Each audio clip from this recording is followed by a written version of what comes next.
Hi everyone. Okay, so I'm going to do a video today about something that I find really seems to be lacking on YouTube, which is kind of weird, and that is how to pick a dog. Now I know there's a slew of videos out there about particular dog breeds, but I think that one thing people tend to skip over is what kind of dog you want. And I know that kind of sounds funny because you're thinking, well, duh, the kind of dog, the breed of dog, isn't that the same thing? Not really. So, in the land of dog, there are 6 categories that your dog can fit under. If you've ever watched Westminster, or if you're really into the AKC or the CKC, CKC in my case because I'm in Canada, you'll know that there's 6 different sections of dogs. So every dog fits into one of those sections, one of those 6. So what I'm going to do is I'm going to go over the 6 sections of dogs today, just so people kind of get an understanding of what they're looking for, because I think it's easier once you understand what kind of dog you want and then go a little narrower to picking out what breed, because every breed within the group is going to have different characteristics, but it's kind of hard to pick one dog out of a group when you don't even know what the group's about. Kind of like you wouldn't send your son to Girl Guides when he wants to go to baseball, kind of thing.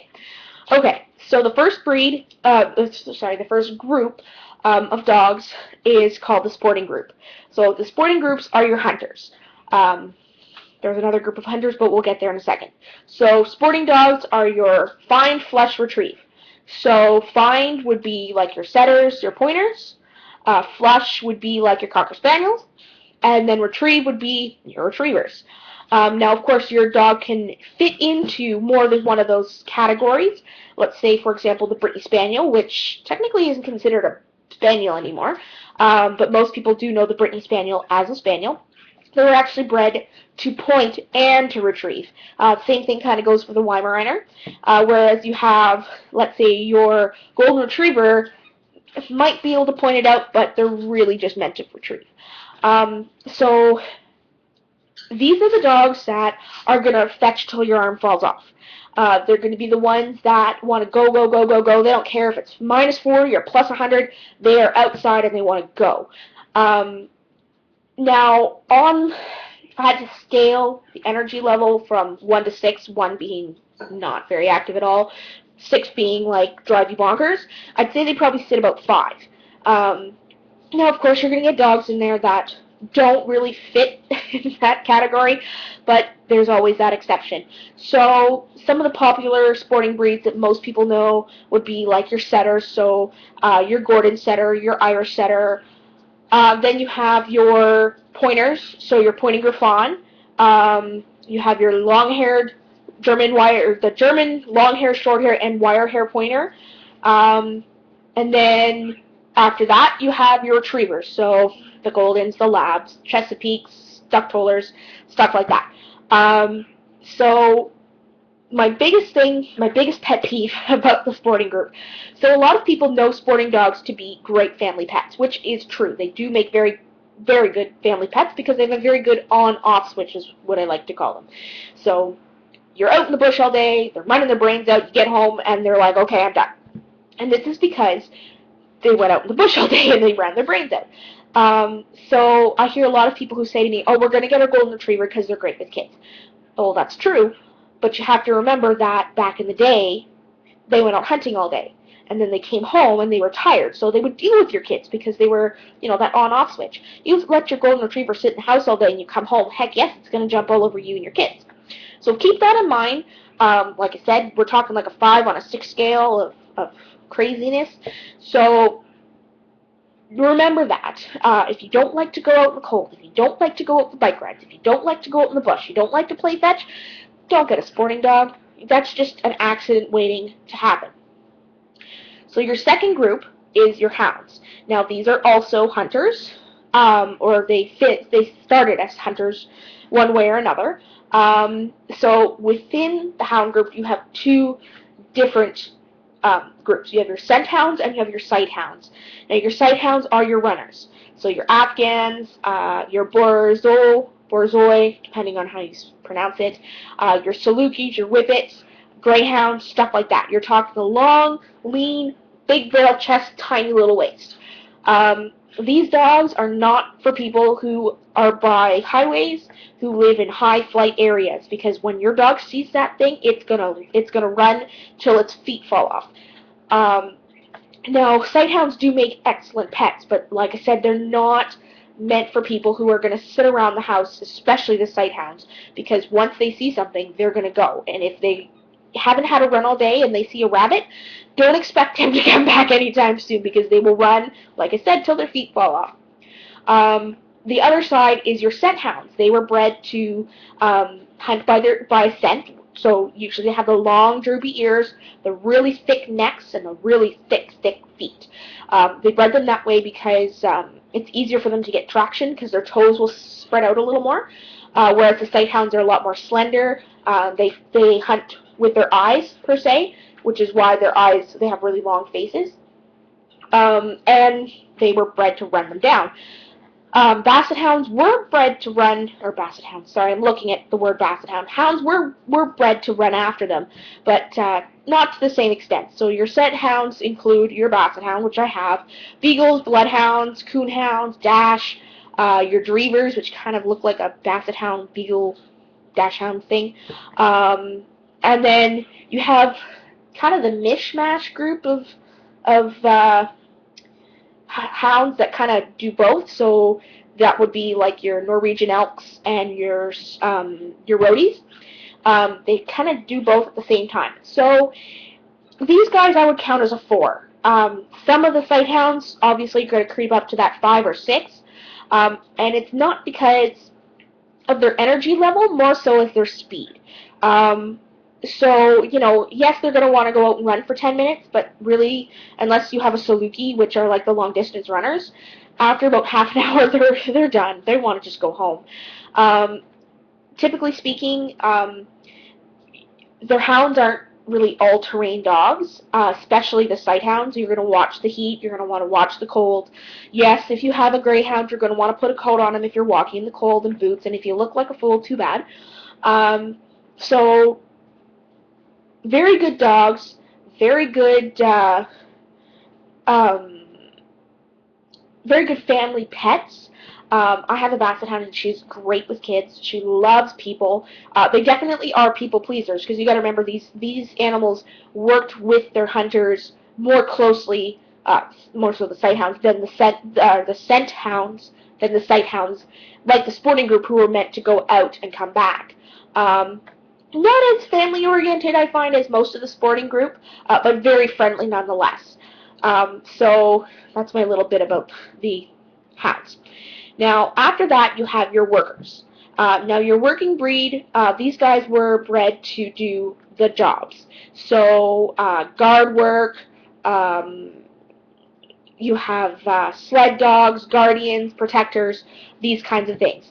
So, generally speaking, and these breeds have a really bad rap. Most of the ones under the working breed have been known one time or another to be the bad dog. So your Akitas, most people say, oh, don't get an Akita, they're crazy. Boxers had it, Leonbergers had it, most of the Mastiffs, Connays, Doberman Pinschers, Great Danes, Schnauzers, they've all had it.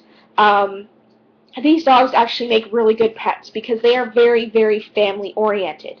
Now, that's not to say that there's probably going to be some bad bugs in the group, like there's bad bugs in everybody. But these are the dogs. If you want a dog who's going to want to be by your side all the time, this is the group for you. I have a St. Bernard, and it's like Velcro.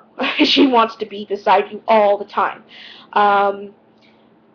They're very much people dogs rather, but they do need to have a job. They're not just going to sit on your couch all day.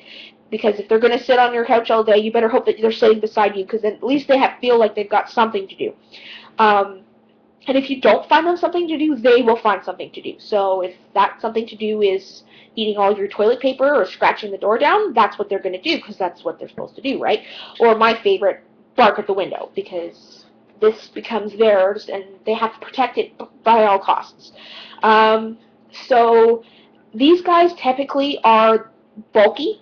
So we're talking like brick house bulky, like the bodybuilders. If you've ever been in front of a Doberman, it's like looking at a wedge. They're just big dogs. You have your Newfs, your Newfoundlands, your St. Bernards, your Rottweilers. We're talking big dogs. Lots of fur, all-terrain kind of dogs. Like, you don't want a little whippet, guarding your sub-zero property.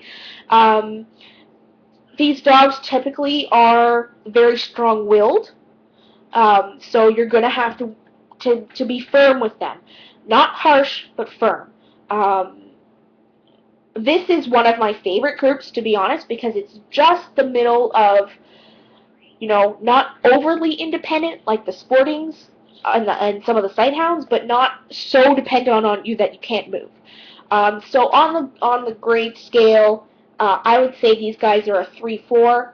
They're going to have to go out, but we're not talking for hours.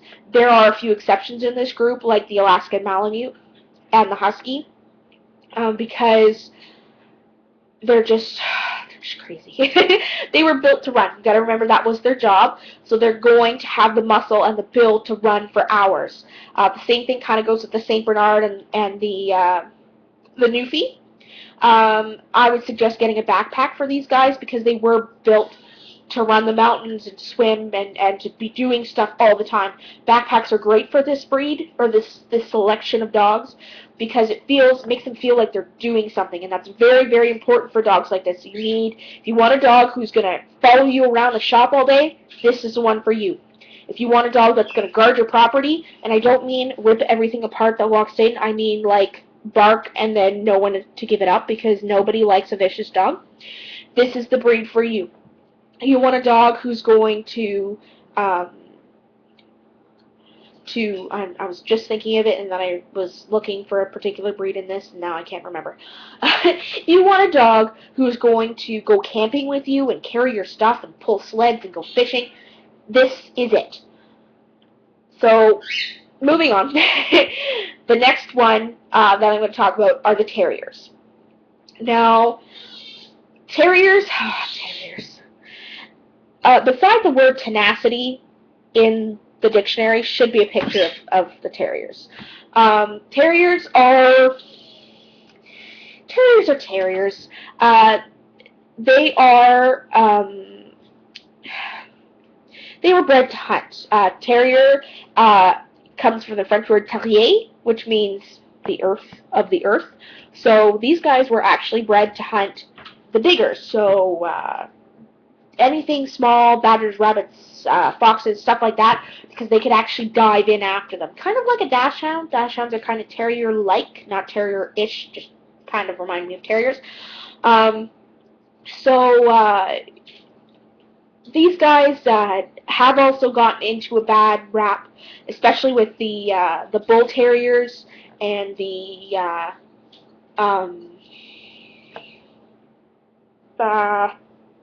Staffordshire Terriers, because they used to use them as bull baiting dogs, pit fighting, hence the name pit bull. A lot of these breeds, a lot of these characteristics have been bred out of the breeds, which is excellent because they do make very good family pets. They, like the bull breeds, the bull terrier, the Staffordshire. If you're looking for a dog who's small but has a lot of energy, the terrier group is something that I would strongly consider. My biggest thing, though, is that they are going to go after something.